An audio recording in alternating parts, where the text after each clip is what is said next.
السلام علیکم، میں لو اسلام این چینل سے مخاطب ہوں۔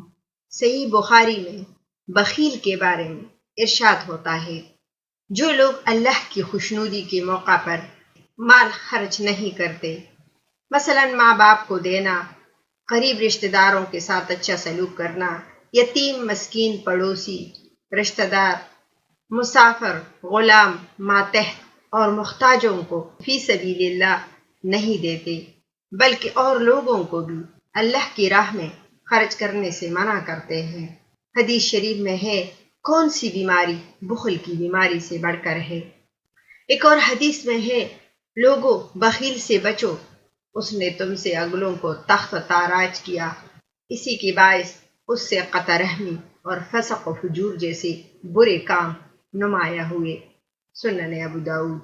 پھر فرمایا، یہ لوگ ان دونوں برائیوں کے ساتھ ہی ساتھ ایک تیسری برائی کی بھی مرتکب ہیں، یعنی اللہ کی نعمتوں کو چھپاتے ہیں، انہیں ظاہر نہیں کرتے، اور نہ ان کے کھانے پینے میں وہ ظاہر ہوتی ہے، نہ پہننے اوڑھنے میں، نہ دینے لینے میں۔ قرآن پاک میں سورہ العادیات میں فرماتے ہیں، ان الانسان لربہ لکنود وانہ علی ذلک لشہید، یعنی انسان اپنے رب کا ناشکرا ہے اور وہ خود ہی اپنی اس حالت اور اس خصلت پر گواہ ہے۔ ناظرین کرام، اللہ تعالیٰ تمام مسلمانوں کو بخل سے بچائے، آمین۔ آپ اپنا بہت سارا خیال رکھیے گا، اپنی دعاؤں میں مجھے بھی یاد رکھیے گا، اور لو اسلام این چینل کو لائک اور سبسکرائب کرنا اور شیئر کرنا نہ بھولیے گا۔ بامان خدا۔